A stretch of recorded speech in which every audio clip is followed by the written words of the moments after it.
Donc, avant de donner la parole, je vais commencer par vous rendre compte de ce qui s'est passé, parce que ce sujet soulève forcément de l'inquiétude que l'on comprend.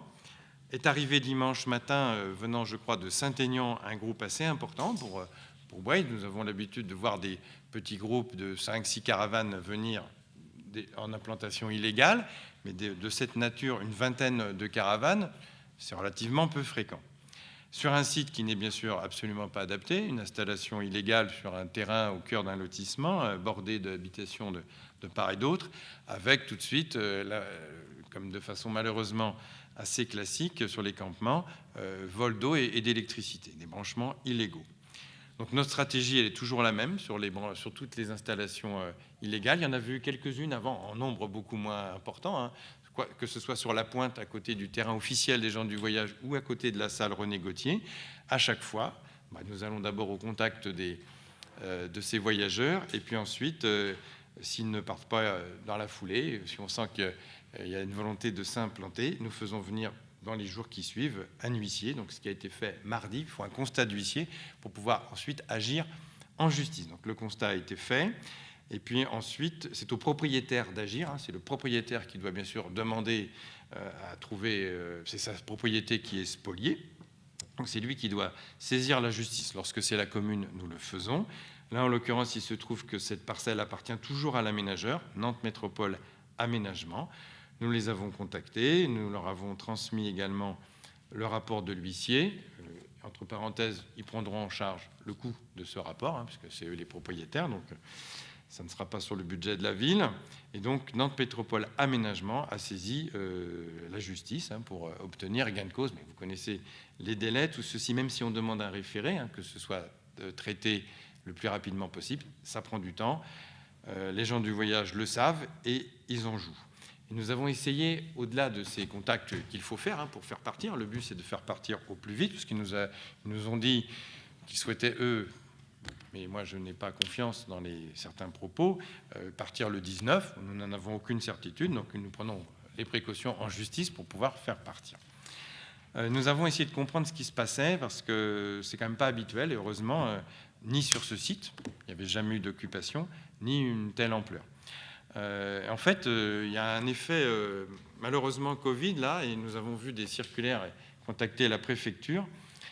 Les rassemblements de l'été, qui ont lieu chaque année, il y en a notamment sur Nantes, se font dans des grands sites qui sont dûment agréés et contrôlés par la préfecture. C'est-à-dire qu'il y a une association des grands rassemblements des gens du voyage qui, en préfecture, chaque année, annonce un certain nombre d'arrivées, et ça peut être des fois beaucoup plus que 20 caravanes. Nous avons eu en 2008, mais sur un site agréé, vu avec la préfecture, prévu de nombreux mois à l'avance. C'est là où se construit aujourd'hui le centre technique métropolitain, à la borne 16, sur un terrain de plusieurs hectares, qui avait été aménagé avec de l'électricité, des toilettes, tout ce qu'il fallait. Nous avons eu plus d'une centaine de caravanes, mais c'était quelque part prévu avec la préfecture.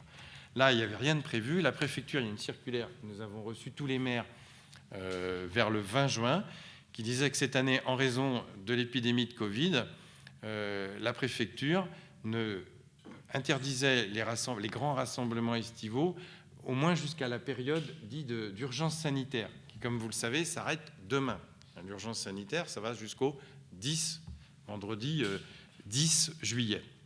Donc là, la préfecture dit, moi je ne veux pas, le préfet nous dit, je n'encourage pas, je ne veux pas qu'il y ait de grands rassemblements. Donc ils n'ont rien proposé, ce qui explique pourquoi dans l'agglomération nantaise tournent plusieurs groupes. Parce qu'il n'y a pas que le groupe que nous avons là récupéré dimanche, il y a d'autres groupes. Et voilà, donc avec cette situation, ce groupe est venu de Saint-Aignan et il s'est fait repousser. Il est resté un certain nombre de temps à Saint-Aignan et puis ils partent et ils viennent à Boye et ils vont certainement aller ailleurs une fois que nous les aurons fait partir. Le préfet a aussi précisé que même au-delà du 10, si des rassemblements pouvaient avoir lieu jusqu'à 5000 personnes, il ne ferait pas ce qu'il fait chaque année. Ça, je trouve ça, là, je vous le dis publiquement, je ne trouve pas. L'État nous laisse tomber. L'État laisse tomber les communes en disant qu'il n'y aura pas cette année, pour le préfet de Loire-Atlantique, donc sur l'agglomération nantaise, il n'y aura pas d'organisation en préfecture des rassemblements du 10 juillet jusqu'à la fin de l'été, comme c'est chaque année. Donc il laisse les collectivités seules. Ça, j'ai eu confirmation par Nantes Métropole. ça fait froid dans le dos quand même, parce que ça veut dire que les maires vont être confrontés, mi-juillet, au mois d'août, à de nouvelles situations sur l'ensemble de l'agglomération. Comme l'urgence sanitaire s'arrête demain, Nantes Métropole a pris la décision de rouvrir le terrain, le grand terrain qui accueille l'été. Il y en a un au nord de l'agglo et un au sud. Pour nous, c'est sous le pont de Cheviré. C'est un terrain qui appartient au grand port autonome. Il y a une convention, il n'y a rien de gratuit, hein. Le port autonome loue à la métropole. C'est aménagé, il y a tout ce qu'il faut en termes d'électricité, de récupération des déchets. Et les choses sont organisées de façon légale. Et c'est un terrain qui est assez vaste, hein, qui peut donc accueillir de multiples caravanes. Donc Nantes Métropole rouvre ce week-end ce terrain d'accueil pour les passages estivaux, sans que la préfecture gère le planning comme les autres années. Et donc, moi, j'ai insisté pour que dès dimanche, entre dimanche, lundi, mardi, alors les accords avec le port autonome, vous savez qu'il y a un convoi, là, il y a 20 caravanes, mais des fois, c'est des convois qui sont encore plus grands. Ça dure un certain temps sur la route, ça bloque la route. Et puis aussi, le port autonome, lui, il a des grands véhicules, il a des camions. Donc, comme c'est lui qui est le propriétaire, il a imposé dans la convention que les mouvements, les arrivées et les départs des caravanes ne se fassent que le week-end ou les jours fériés, samedi, dimanche. Bon. Là, ça tombe pas trop mal, puisqu'on a samedi, dimanche, et on a après le mardi 14 juillet. Donc, il n'y a pas trop d'activité sur le port autonome. Et j'ai même plaidé pour qu'on utilise aussi le lundi. Alors, le port autonome a donné son feu vert pour que le lundi, à partir de 18h, il puisse y avoir aussi des mouvements. Et après, il faut arriver à convaincre, donc discussion bien sûr avec les représentants de ce camp sur Boueil, pour plusieurs points. Pour la date de départ, donc aucune certitude aujourd'hui. Moi, j'ai insisté lourdement. La métropole a pris le relais. Ils ont un gestionnaire qui a l'habitude de travailler avec les gens du voyage qui s'appelle Vago, qui traite aussi les camps habituels et les camps qui sont autorisés. Donc, ils mettent aussi un peu la pression pour bouger. Mais on ne sait pas trop après quelle est la suite, quel est leur prochain voyage. Donc, nous ne maîtrisons pas en fait vraiment ce départ, pour être tout à fait honnête. Et puis, un autre point qui a été soulevé notamment par plusieurs riverains à juste titre, c'est la gestion des déchets. Moi, je me suis rendu à 2 reprises sur le site, là, hier et avant-hier. Effectivement, ils ramassent bien, chaque caravane ramasse ses déchets, mais ensuite les empile dans un lieu sur la voie publique et ça commence à faire un bon tas avec les odeurs et température a quand même grimpé. Donc là, j'ai saisi Nantes Métropole et moi j'avais espéré avoir des grands bacs comme nous avons, mais les plus grands, en avoir un certain nombre parce qu'ils ferment avec des couvercles. Et puis, c'est quand même en termes d'odeur et de mouches en ce moment, c'était plus intéressant. Mais ça n'a pas été accepté puisqu'il n'y a pas de tri qui est fait dans ces déchets. Donc, ce qui a été accepté, c'est une benne. Alors, ça ne règle pas le problème des odeurs non plus, parce que la benne, elle est ouverte. Et ce n'est pas ce que je souhaitais. Mais bon, pourquoi ça n'a pas été accepté? Parce que comme il n'y a pas de tri qui est fait, la société qui ramasse nos déchets, les nôtres, nous sommes tous bien, je pense, élevés et nous mettons bien notre tri dans nos 2 poubelles. Mais si ce n'est pas le cas, l'opérateur qui les ramasse, il y a des contrôles qui sont faits régulièrement par la métropole, c'est une société privée, pour le compte de la métropole, il y a des contrôles qui sont faits. Si le taux de non-tri, si vous voulez, si les mélanges est trop important, ils ont des pénalités financières. Donc cette société a clairement fait savoir à Nantes Métropole, pas pour Boueil, hein, mais parce que malheureusement, des campements de gens du voyage, il n'y en a pas que sur Boueil. Donc la situation s'est déjà produite et les mêmes questions ont amené les mêmes réflexions, je pense, d'autres maires, de dire mettons des bacs.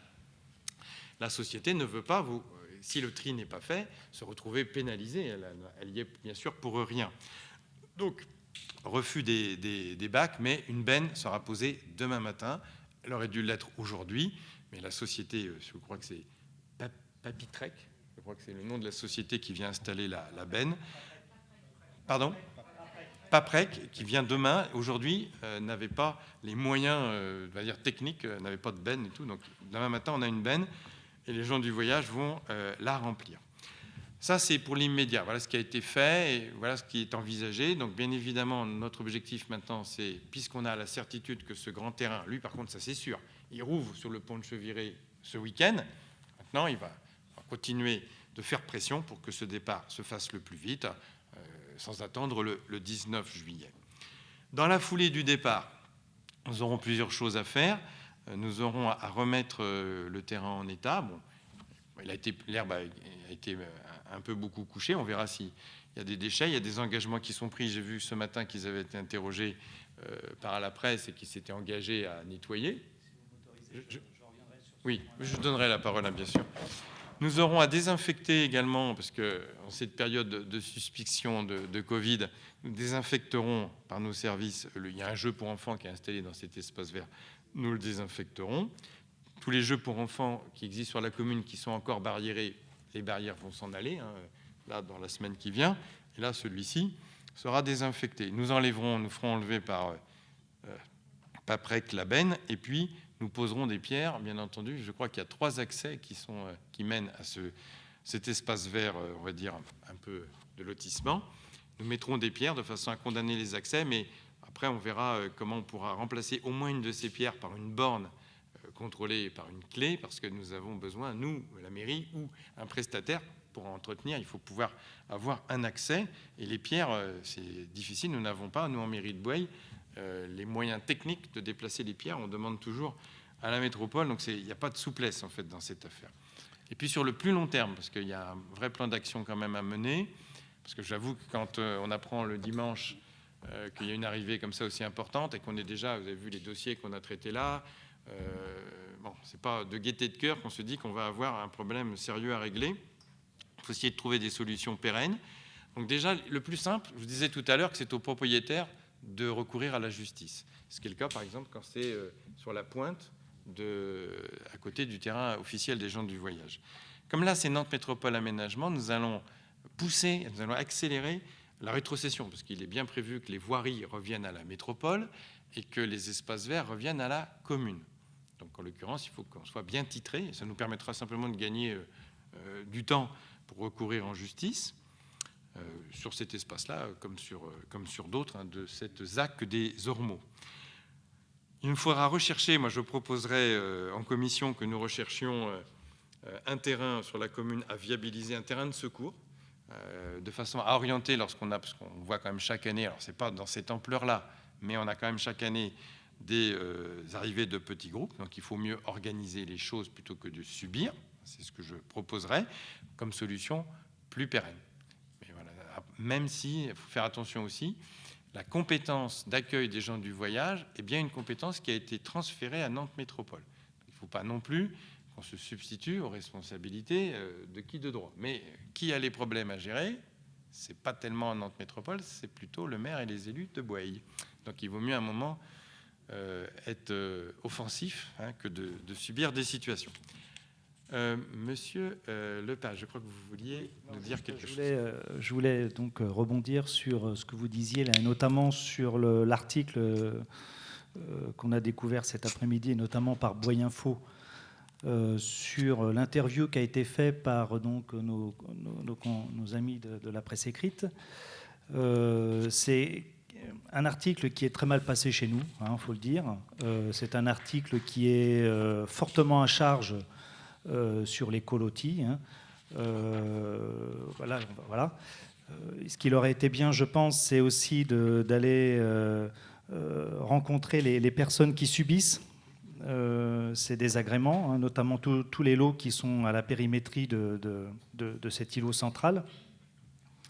Donc ça, c'est quelque chose qu'on dit qu'on n'a pas apprécié.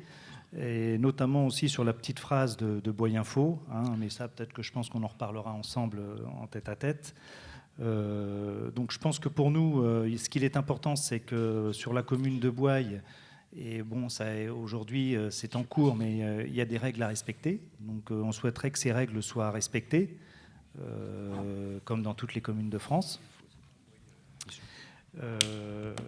Voilà, donc c'est le point qu'on voulait...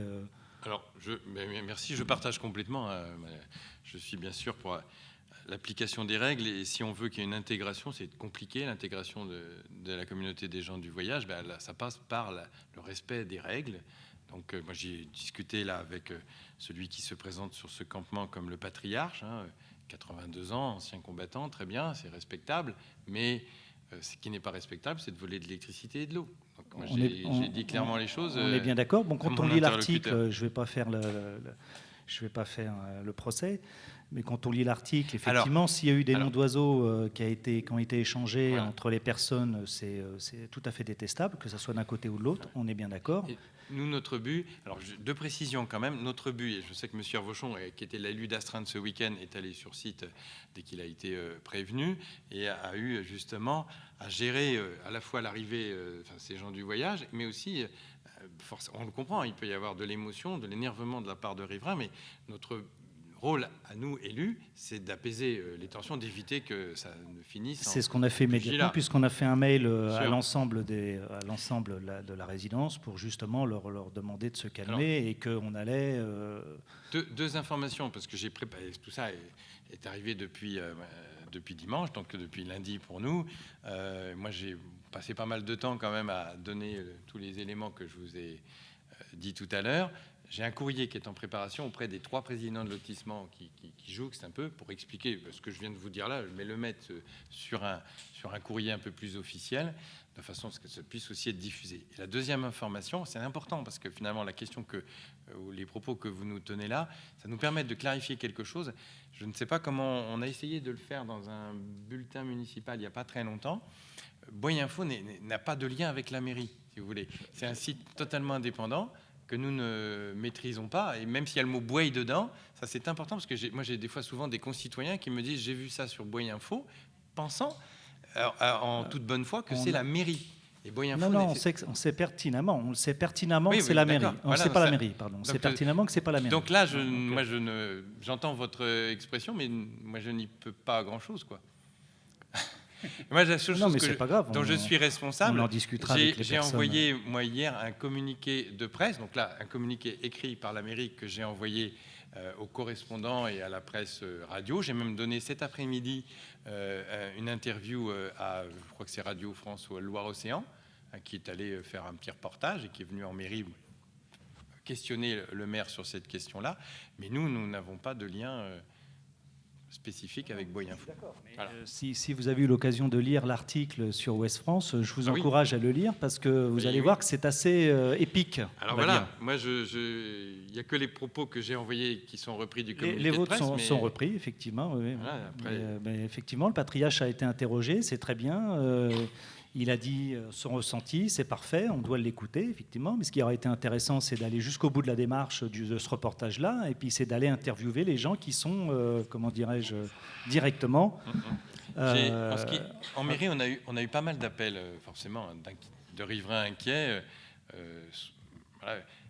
En fait, cette arrivée, ce lieu est absolument pas adapté. On a eu des arrivées sauvages dans des endroits qui n'étaient pas terribles, mais enfin qui étaient plus éloignés des habitations. Dans la circulaire du préfet que j'évoquais tout à l'heure, là, de la mi-juin, le préfet parle bien de sites, je ne sais pas quel est son terme exact, je vais peut-être le retrouver, c'est mieux. Il parle de sites qui sont justement éloignés des maisons. Voilà la circulaire. Il nous dit dedans, voilà, alors, le terme exact de la circulaire du préfet, à distance raisonnable de riverains. Donc on n'est pas du tout dans ce cas-là, loin de là. Puisque là, on doit être à 1 mètre des clôtures. Parce que dans sa circulaire, le préfet, en raison du Covid, demande à ce qu'il y ait un peu une certaine souplesse de la part des maires, très bien, mais avec des consignes quand même, de pouvoir accueillir 10 à 15 caravanes, là c'est 20, et à distance raisonnable des riverains, on n'est pas dans ce cas-là. Donc pour moi, c'est totalement bien sûr inacceptable, et on attendrait d'être soutenu à ce niveau-là par le préfet, et il nous dit, moi je ne vais même pas gérer cet été les arrivées. C'est quand même un peu gonflé. Donc on est vraiment, on est tout seul, donc on fait ce qu'on peut. Et je pense que c'est bien parti quand même pour qu'il y ait un départ la semaine qui va venir. Là, j'espère le plus près possible. Si vous lisez l'article, je reviens toujours sur l'article, apparemment ils partiront le 19. Oui, mais c'est ce qu'ils disent eux. Après, voilà. Voilà ce que je peux vous dire. Oui ?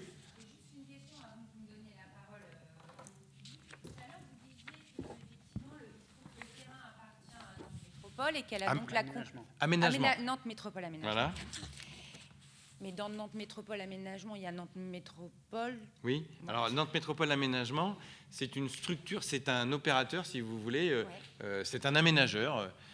Avant, qui s'appelait, je crois, Nantes Aménagement et qui maintenant est devenu Nantes Métropole Aménagement. Mais c'est pas tout à fait la même chose. C'est une SPL, c'est une société à but de production de logements. Pour Nantes Métropole.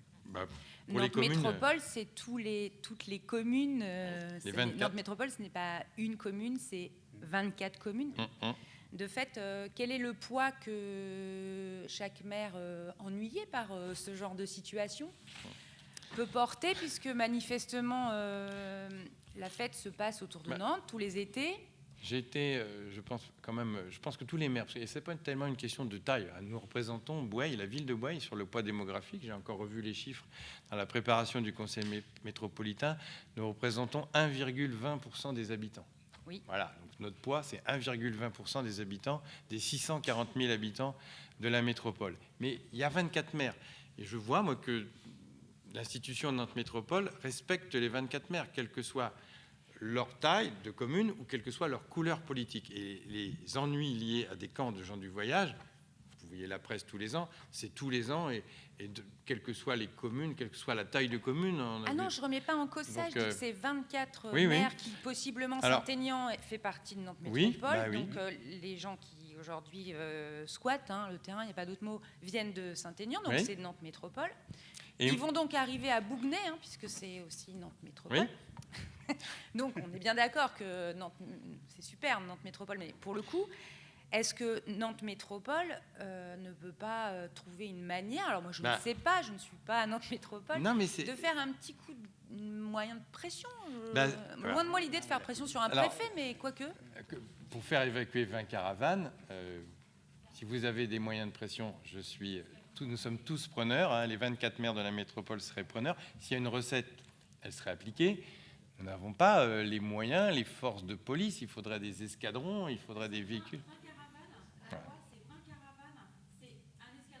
Et qui le pilote? C'est bien sûr le préfet. Voilà, tout est dit. Donc en fait, les maires, quelle que soit la taille de la commune, ça peut être pareil sur des communes plus importantes, sont vraiment laissés à eux-mêmes. La métropole nous appuie quand même, parce que ce terrain de Bougnay, c'est un terrain qui est aménagé par la métropole, géré par la métropole. Donc là, ça permet une solution, je l'espère, durant tout l'été, sur des arrivées sur toutes les communes, qui permettront d'aller vers ce terrain. Mais on organise la possibilité d'y aller. On sait qu'il y a la sécurité, il y a l'électricité. Il n'y a pas à voler, justement, de l'électricité et de l'eau. Mais la métropole ou une commune ne peut pas prendre les caravanes pour les emmener. Il faut donc convaincre les gens du voyage d'y aller. Voilà. Et la procédure judiciaire. Puis alors, ce qui convainc plus que nos paroles, parce qu'on peut y aller. Le relationnel n'a pas été tendu. Moi, quand j'y suis allé, j'ai pu discuter effectivement. Les relations restent courtoises. J'ai vu parfois dans d'autres arrivées de petits groupes où c'était beaucoup plus tendu, où tout de suite le ton partait. Et la dernière fois, c'est lorsqu'ils sont arrivés sur la piste, sur la pelouse de la piste d'athlétisme. Quand nous y sommes allés, le ton a très très vite monté. Là, c'était assez tendu. Mais là, non, ça c'est pas le cas. Mais par contre, la chose qui fait bouger plus que nos paroles, c'est la menace de justice. Parce qu'ils savent qu'il y a des délais, même en référé, mais qui ne sont pas non plus de 6 mois. Donc ça va se jouer effectivement. Et c'est pour ça qu'eux, ils font le calcul, je pense. Quand ils annoncent dans le journal que c'est pour le 19, c'est qu'ils ont fait ce petit calcul avec le moment où va bouger effectivement un juge. Nous restons, nous, bien sûr, dans un cadre légal. Et donc c'est la justice que nous saisissons.